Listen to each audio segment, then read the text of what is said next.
2. Kita bisa buka firman Tuhan dalam 1 Korintus 2 ayat yang ke-16. Saya akan membaca, kita boleh mendengar sama-sama. 1 Korintus 2 ayat yang ke-16. Firman Tuhan berkata di dalam 1 Korintus 2 ayat 16, sebab siapakah yang mengetahui pikiran Tuhan sehingga ia dapat menasihati dia?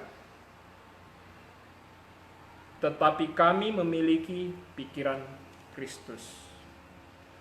Yang menjadi kata-kata di dalam firman ini adalah yang di dalam ayat 16b-nya, tetapi kami memiliki pikiran Kristus.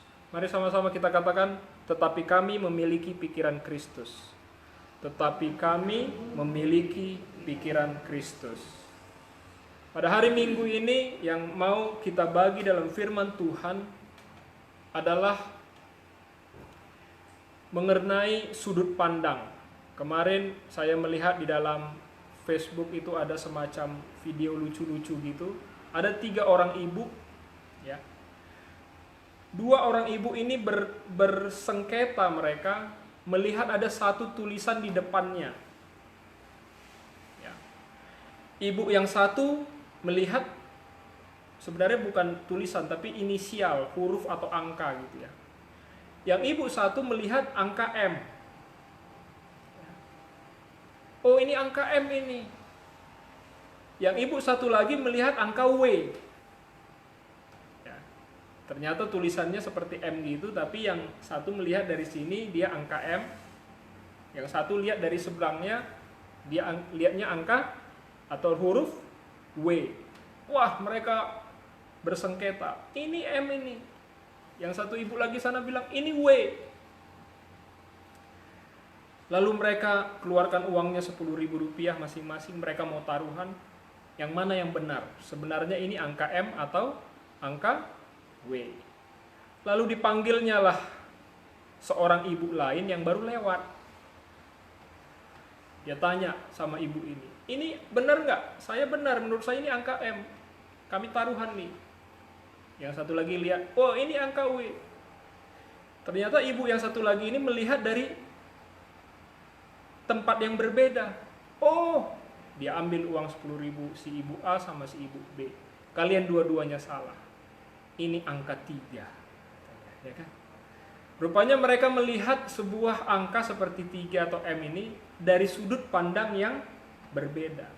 Yang satu melihat angka itu seperti huruf itu seperti M. Yang satu sisi melihat huruf itu seperti W. Tetapi kalau kita lihat lagi dari sudut yang berbeda, ternyata dia adalah angka 3. Yang mana yang benar? Di dalam hal ini yang bisa dikatakan benar atau salah tidak ada, betul ya? Tidak ada. Kecuali yang membuat tulisan itu, dia maunya itu apa? Sama seperti kita bikin tulisan dalam sebuah tulisan. Kita bilang, ya, saya mau ke Medan. Saya mau ke Medan. Bisa kita berpikir, ada orang berpikir, wah ini dia bilang saya mau ke Medan. Oh, kira-kira apa maksudnya? Jangan-jangan minta dibeliin tiket ini. Kan gitu ya, misalnya. Ada mau bilang saya mau ke Medan, sebenarnya dia mau bilang ya memang mau ke Medan aja. Atau dia mau bilang bahwa dia tidak lagi ada di tempat. Saya sudah mau pergi ke Medan ini. Saya nggak ada lagi di misalnya di suatu tempat, di Siantar misalnya. Saya tidak di Siantar, saya mau ke Medan ini. Yang benar, yang mana? Tergantung kita membacanya, nggak ada yang salah. Tetapi apa? Tetapi sebenarnya apa yang dimaksudkan si penulis itu yang lebih tepat. Ya. Jadi sering sekali manusia ini, kita ini tidak sepakat, kita ini sering berselisih, kita ini sering melihat segala sesuatunya itu tidak pernah akur antara kita yang bersosial, kita keluarga, teman, saudara. Karena kita tidak memiliki sudut pandang yang sama. Kita tidak memiliki frekuensi yang sama. Ya. Kalau kita bijaksana sebenarnya kita bisa bilang, oh kita mau dari sudut pandang mana dulu. Ya. Ada satu di dalam, ini lebih kepada teologis ya. Kita di dalam Alkitab, kalau misalnya kita baca Alkitab, ini sedikit teologis ya. Kalau kita baca Alkitab, kita baca di sana ada tulisan Allah. Kalau kita baca di sana ada tulisan Allah misalnya, persepsi kita itu siapa? Tuhan, ya. Allah itu besar, gitu ya. Allah itu yang kita sembah. Tetapi dari saudara kita yang imannya berbeda sama kita, Allah itu bisa sebuah nama. Sehingga kalau kita mengatakan namanya menjadi kita salah, ya memang salah. Tapi kalau kita berpikir dengan sudut pandang agama kita bahwa itu Allah itu bukan nama. Allah itu adalah sebuah sebuah jabatan. Sama seperti presiden, ya.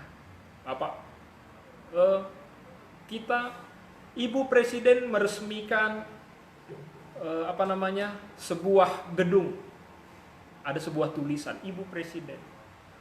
Datang kita, ini kan presiden kita kan laki-laki, gitu ya. Siapa namanya? Pak Jokowi. Iya. Tapi kan nggak semua presiden Indonesia itu pernah harus laki-laki semua. Pernah satu kali adalah perempuan. Bisa saja ini tulisan ini ditulis untuk mengasih tahu bahwa zamannya pada waktu itu presidennya adalah ibu-ibu. Jadi presiden itu adalah pangkatnya, tapi kita harus tahu namanya siapa. Baru lebih jelas lagi. Misalnya Joko Widodo, itu adalah presiden. Sama, ya. Kita menyatakan Allah itu sebagai predikat seperti presiden, tetapi ada pandangan lain yang menyatakan Allah itu sebagai nama, seperti nama Pak Jokowinya, seperti itu. Jadi artinya sudut pandang yang berbeda itu membuat kita sering berdebat, membuat kita sering bersengketa, membuat kita sering memiliki yang aneh-aneh. Nah, sebagai keluarga kerajaan Allah, seperti firman tadi dibaca bahwa kami memiliki pikiran Kristus. Yang mau kita belajar hari ini adalah sudut pandang sebagai orang Kristen kita ini apa? Sudut pandang sebagai orang yang mempercaya kepada Tuhan Yesus itu seharusnya punya sudut pandang yang sama seperti sudut pandang Tuhan Yesus. Gitu, ya. Artinya Rasul Paulus mau bilang di dalam Korintus kepada jemaat di Korintus, kalau kami ini punya sudut pandang Kristus, kalau kami ini punya penilaian, kami ini kalau bicara, kami ini kalau bertindak, kami ini kalau ngomong, kami ini kalau melakukan apapun, itu melihatnya daripada sudut pandang Kristus. Karena kalau kita memiliki sudut pandang yang berbeda-beda, dan saya yakin percaya orang Kristen seperti jemaat di Korintus ini, mereka punya sudut pandang berbeda-beda. Mereka berpikir masih masuk dalam kebudayaannya. Mereka berpikir masih dalam latar belakangnya. Bisa nggak sudut pandang ini sama? Kita semua yang di ruangan ini aja pun pasti memiliki sudut pandang yang berbeda-beda. Apa yang mempengaruhi sudut pandang pikiran manusia? Yang pertama itu adalah sejarah hidupnya. Kita memaknai Tuhan sebagai kita di sini yang bersuku Batak berbeda dengan saudara kita yang dari Jawa memaknai Tuhan. Ya. Kalau kita memaknai Tuhan, apalagi yang tahu adat budaya Batak, pasti pola pikir kita adalah pola pikir bagaimana Tuhan yang sebelumnya dipercaya oleh adat Batak dan ikut budaya-budaya yang ada, itulah yang kita anggap Tuhan kita. Misalnya namanya aja pun sudah lain, ya. Di Batak mulai jadi Nabolon misalnya. Namun orang yang dari Hindu atau orang yang dari Jawa yang kepercayaannya awalnya adalah Hindu walaupun dia sudah Kristen misalnya, atau kepercayaan budaya kejawen dan lain sebagainya, dia berpikir yang disembah itu ya ada sebuah panggilannya ya sudah lain, Gusti misalnya ya, atau apa gitu. Tetapi pasti dia memikirkan Allah itu sendiri dengan budaya Jawanya. Karena historisnya membawa pola pikir kita ini. Ya. Pola pikir sudut pandang kita ini berbeda. Ya. Kalau di dalam kitab Alkitab, kalau dikatakan, wah, kalau di dalam perjanjian di kitab Kejadian bahwa yang yang menjelekkan atau yang membuat Adam dan Hawa itu terpengaruh kan sosoknya ular, dan ular itu dianggap apa?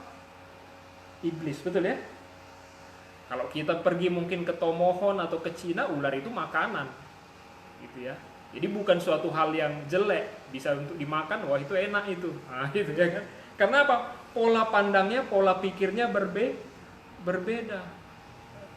Kalau orang di Israel kita baca Alkitab mereka suka minum anggur, aku nggak tahu kalau kita dulu mungkin sebagai orang Batak lebih suka minum tua daripada anggur, karena mie anggur nggak ada, tua yang ada. Jadi sudut pandang seperti itulah membuat kita bisa nggak mengerti juga Alkitab ini, bisa nggak mengerti juga apa sebenarnya pekerjaan Tuhan di dalam kehidupan kita. Jadi kita membawa pikiran kita sendiri untuk mengenal Tuhan. Ini yang mau kita belajar. Namun hari ini Tuhan mau bilang sama kita seperti ini. Kalau orang yang memiliki pikiran Kristus atau sudut pandang Kristus, yang pertama itu adalah nilai tertinggi dalam hidupnya itu adalah menjadi seperti Kristus. Ya, saya akan bukakan di dalam Efesus pasal 4 ayat yang ke-15. Dikatakan dalam firman Tuhan seperti ini. Betapa bahagianya kamu pada waktu itu, dan sekarang di mana bahagiamu itu? Efesus 4, bukan Galatia. Efesus 4 ayat 15.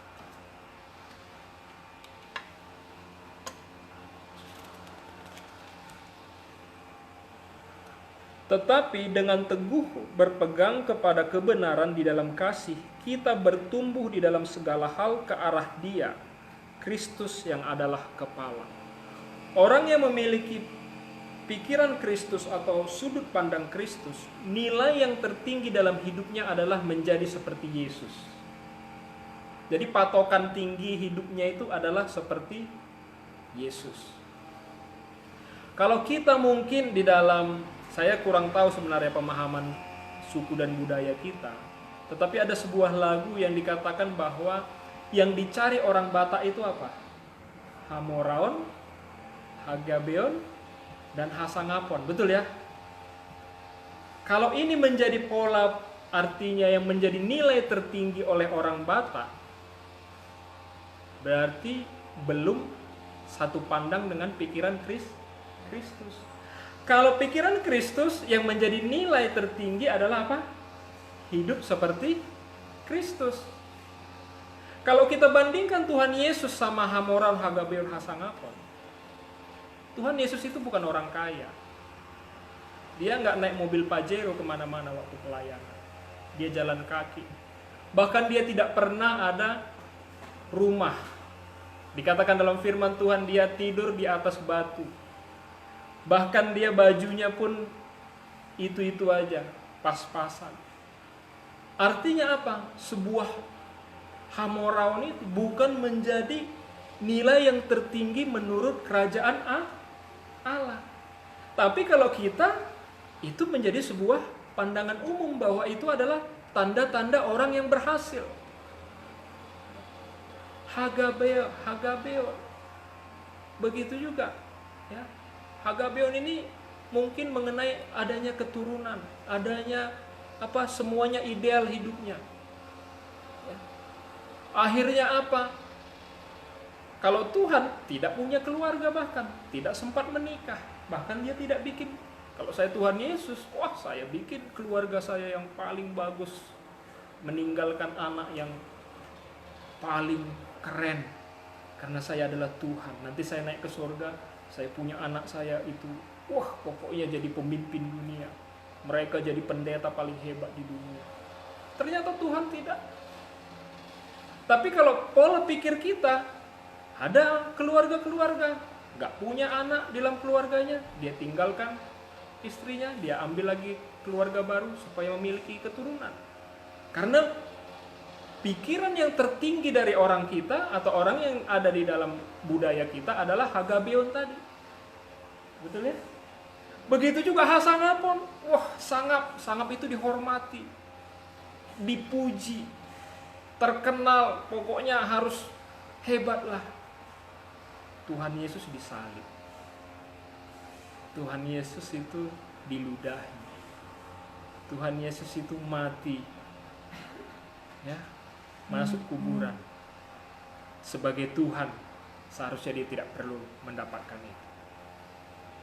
Artinya pikiran-pikiran dunia ini tidak cocok sama pikiran Kristus. Sehingga saya bilang tadi, nilai tertinggi kalau saya memandang sebagai orang Kristen, Tonya misalnya anak saya, ya, mungkin saya suka juga Tonya jadi kaya, pintar, banyak anak, pokoknya semuanya hebat. Tetapi yang lebih penting daripada itu adalah apa? Apakah Tonya orang baik? Apakah Theo orang yang memiliki karakter seperti Kristus? Tapi kalau di dunia kan nggak gitu, ya. Ada keluarga kita, dia seorang polisi, dia baik, dia nggak pintar mencuri, mobilnya cuman yang butut-butut. Kita bilang, polisi yang bodoh itu. Kira-kira ini contohnya, ya kan? Karena menurut kita ukurannya harusnya tidak seperti itu. Tetapi inilah pikiran Kristus. Jadi bukan lagi patokan kita adalah kemakmuran dan kejayaan. Tetapi apakah orang itu benar nggak di hadapan Tuhan hidupnya? Kita mau bergaul sama orang yang menurut kita, apakah dia itu bisa membawa kita menjadi baik, menjadi seperti Kristus? Karena memang pikiran inilah yang harus kita miliki supaya kita masuk ke dalam kerajaan Allah. Sebenarnya kita sudah masuk menjadi bagian daripada umat Allah. Tetapi kalau pola pikir kita belum berubah, maka akan sulit kita menerima bagaimana Yesus itu. Nah, yang berikutnya adalah bahwa saya tuliskan di sini sudut pandang Kristus itu berbeda sudut pandang dunia. Saya mau kasih contohnya. Tadi kan kita sudah bahas tentang menilai diri kita adalah bukan lagi dari penilaian dunia, tapi penilaian Kristus sendiri, yaitu hidup seperti Kristus. Mari kita buka Yohanes pasal 6 ayat yang ke-25. Suatu hari Tuhan Yesus melihat bahwa banyak sekali yang mengikuti dia waktu dia khotbah, sehingga mereka kelaparan. Jadi mereka tidak dapat makan, tidak bawa makanan. Lalu Tuhan Yesus bilang, ayo, siapa yang punya makanan? Dapatlah 5 roti dan 2 ikan. Lalu Tuhan comot-comot, bagi-bagi, dan akhirnya kenyanglah semua, bahkan sisa 12 bakul. Setelah itu Tuhan Yesus pergi. Tapi orang-orang yang mengikut Tuhan ini luar biasa. Kita punya Tuhan yang bisa memberkati kita. Bahkan dengan roti yang kecil aja pun dia bisa memberikan kepada kita makan semua kenyang. Ayo kita kejar dia. Dapatlah, ketemulah si orang-orang yang ribuan ini lagi kepada Tuhan Yesus. Tapi Tuhan marah sama mereka. Apa kata Tuhan? Di dalam Yohanes 6 ayat 25 dikatakan demikian. Ketika orang banyak menemukan Yesus di seberang laut itu, mereka berkata kepadanya, "Rabi, bila mana engkau tiba di sini?" Yesus menjawab mereka di ayat 26, "Aku berkata kepadamu, sesungguhnya kamu mencari aku, bukan karena kamu telah melihat tanda-tanda, melainkan karena kamu telah memakan roti itu dan kamu kenyang." Ayat 27, "Bekerjalah bukan untuk makanan yang akan binasa, melainkan untuk makanan yang bertahan sampai kepada hidup yang kekal, yang akan diberikan Anak Manusia kepadamu, sebab dialah yang disahkan oleh Bapa Allah dengan materainya. Tuhan bilang apa? Kalian kan ngejar aku untuk makanan jasmani. Kalian datang kepadaku untuk makanan jasmani. Tapi kalian tidak melihat tanda-tanda. Kata-kata tanda-tanda di sini maksudnya apa? Tuhan Yesus waktu datang ke dunia, mungkin kita sudah baca puluhan kali Alkitab, membuat banyak sekali mukjizat, betul ya? Dia bisa membangkitkan orang mati, dia bisa mencelikkan orang buta, dia bisa membangunkan orang lumpuh, dia bisa menyembuhkan orang sakit kusta, dan lain sebagainya. Bisa dilakukan Tuhan Yesus.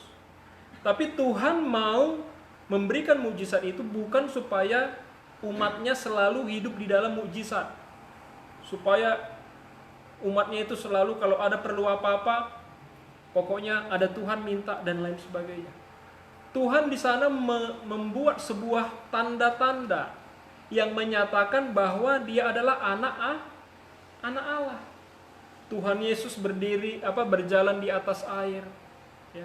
Tuhan Yesus bisa mengasih makan 5.000 orang hanya dengan segelintir makanan saja. Itu bukan Tuhan mau sok-sok hebat, tetapi dia mau bilang sama murid-murid pada waktu itu, aku ini anak Allah yang sesungguhnya.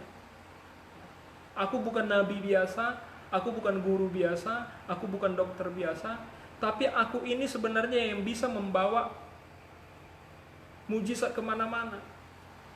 Tuhan mau kasih tahu bahwa kalian itu percaya kepada aku sebagai Yesus Tuhan ini adalah anak Allah. Bukan karena ngasih makan tiap hari. Nah, orang datang beribadah kepada Tuhan, orang mau datang kepada Tuhan, kalau dia belum punya sudut pandang yang berbeda, dia berpikir pasti kalau datang kepada Tuhan supaya Tuhan selalu memberkati hidupnya, Tuhan selalu memberikan yang terbaik kepada hidupnya. Padahal Tuhan itu sendiri dia bukan ATM kita. Kita yang harusnya berbakti kepada dia, kita yang seharusnya itu memiliki hubungan kepada Tuhan sehingga kita dapat berkat dari Tuhan. Dan begitu kita misalnya hari Senin sampai hari Sabtu di luar gereja, kita itu menjadi berkat bagi orang lain. Dan tentunya cerita berkatnya ini adalah berkat dalam segala hal, termasuk berkat-berkat rohani. Jadi waktu kita datang ke gereja, waktu firman Tuhan disampaikan seperti pada hari Minggu ini, Tuhan kasih sebuah berkat kepada kita. Kita bilang kita kebaktian. Kebaktian artinya berbakti. Berarti kita datang ke gereja, kita datang mengambil berkat dari Tuhan untuk kita bagikan di kehidupan kita sehari-hari. Ini namanya beribadah kepada Tuhan. Inilah orang yang mengatakan bahwa Tuhan itu, Yesus itu adalah Tuhan. Yesus itu adalah Allah. Karena dia percaya, makanya tadi dikatakan oleh Tuhan Yesus di sini, kalian datang kepadaku mau minta makanan. Padahal seharusnya kalau kalian datang kepadaku karena aku ini adalah Mesias, aku ini adalah anak Allah, sudah kukasih tunjuk tanda-tandanya. Ayo kita sama-sama menjadi umat yang menjadi berkat di dalam kehidupan kita. Mari kita menjadi umat, menjadi orang-orang yang menjadi berkat. Ya. Jadi kita beribadah, kita datang kepada Tuhan. Begitu kita pulang kita sudah diberkati. Ya. Hamba Tuhan pasti pendeta ngangkat tangan sama kita. Dia bilang apa? Pulanglah dan bawalah berkat ini kepada semua orang. Ini sebenarnya inti daripada sudut pandang yang baru terhadap kekristenan. Kalau kita datang kepada Tuhan hanya supaya kita menerima dan menerima, Tuhan juga ya dia bingung juga kali ya, kok ini kita hanya mau menerima berkat saja. Ini jemaat yang bagaimana sebenarnya?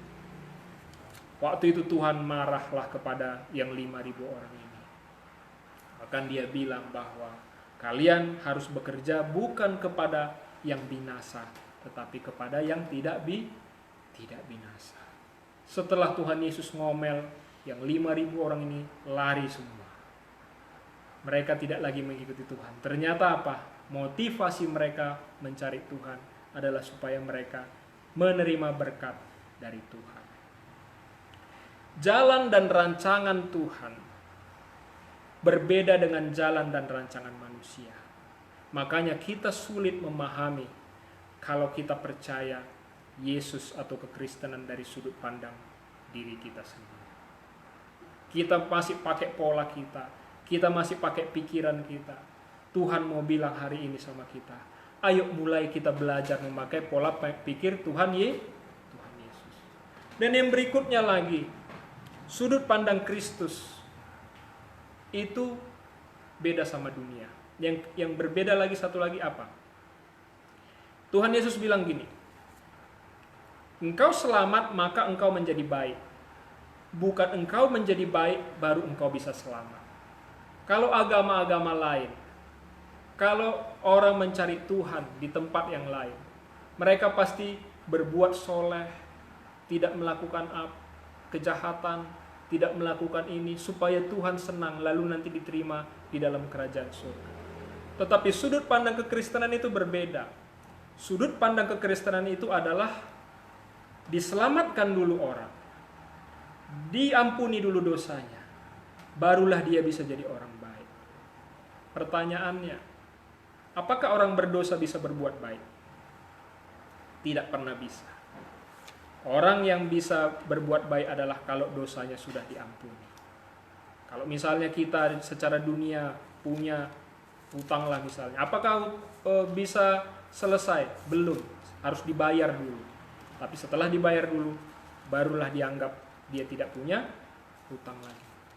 Sama, Tuhan Yesus tahu kita semua orang berdosa. Bagaimana kita bisa baik? Tuhan mau ampuni dulu dosa kita, baru kita bisa menjadi orang yang baik.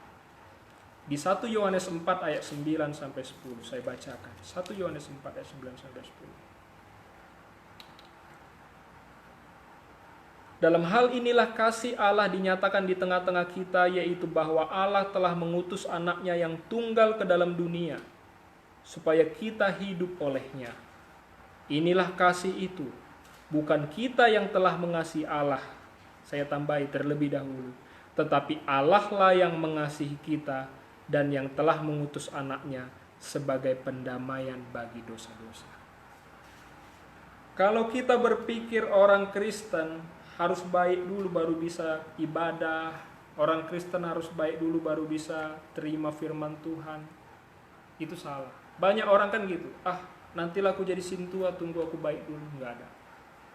Makanya sikit sintua. Karena semua orang berpikirnya seperti itu. Tetapi Tuhan mau bilang hari ini sama kita, kalau kita bisa menjadi baik, itu yang pertama kita harus diampuni dulu oleh Tuhan. Dosa kita harus dihapuskan dulu oleh Tuhan. Suatu hari seorang yang bernama Zakheus, mungkin berulang kali saya bagikan di sini. Dia itu sangat dilecehkan sama orang karena dia itu kaya tapi merampok. Banyak orang yang nggak suka. Dia adalah pemungut cukai. Suatu hari dia melihat Yesus, lalu dia karena nggak dikasih melihat Yesus, dia terpaksa manjat pohon. Orang semua dengki sama dia, nggak suka. Tapi waktu Yesus lihat, Yesus bilang apa? Hei Zakheus, hari ini aku mau ke rumahmu. Apa kata Zakheus? Puji Tuhan. Dia bawa Tuhan Yesus ke rumahnya dengan senang hati. Zakheus ini orang baik atau orang jahat? Orang jahat. Zakheus ini orang yang paling banyak mengambil harta orang. Orang nggak salah pun diambil hartanya. Tapi setelah dia diampuni oleh Tuhan Yesus. Kenapa diampuni? Tuhan mau makan di rumahnya. Ya. Siapa yang mau makan di rumah kita kalau bukan teman kita? Tuhan bilang, aku mau makan di rumahmu. Waktu Tuhan mau makan di rumahnya, Tuhan mengampuni dosa Zakeus. Apa kata Zakeus? Ayo kita lihat di Lukas 19 ayat 5-6. Mungkin sering kita baca, tapi kita lewat-lewat bacanya. Kita anggap sepele, tapi menurut saya ini luar biasa. Lukas 19 ayat 5-6.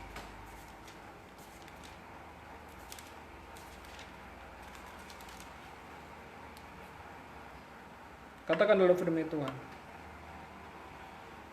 Ketika Yesus sampai ke tempat itu, ia melihat ke atas dan berkata, Zakeus, segeralah turun, sebab hari ini aku harus menumpang di rumahmu.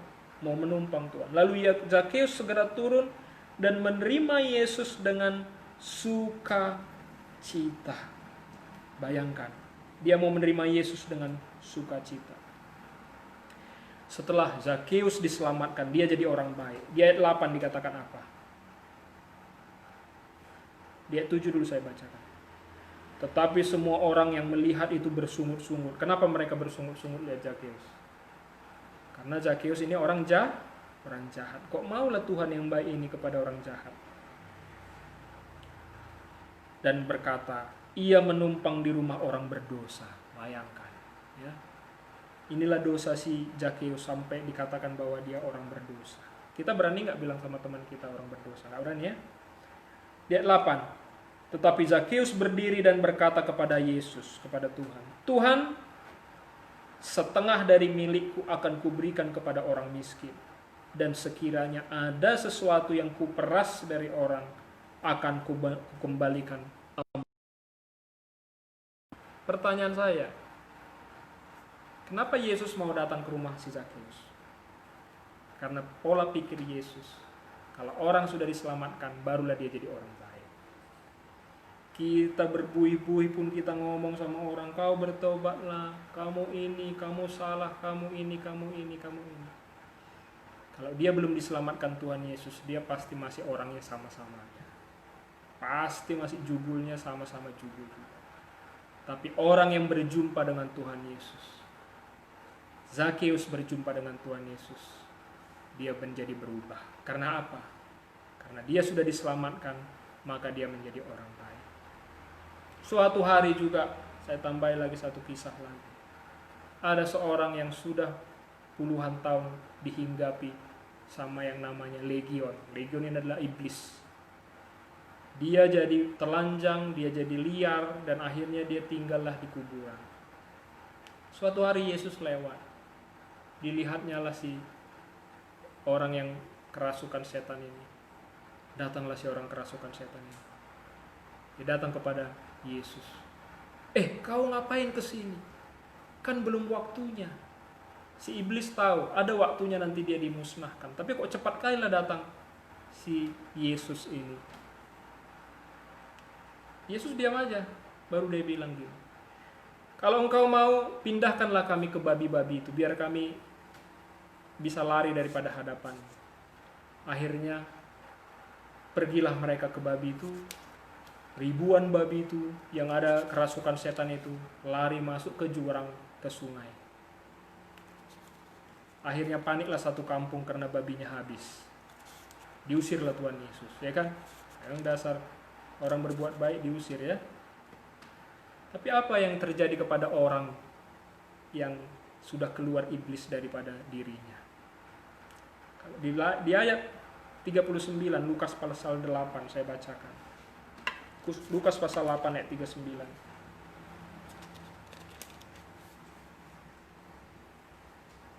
Nah gini, orang itu setelah dia keluar dari setan dari tempat dia sudah jadi pakai pakaian lagi, udah rapi lagi dia.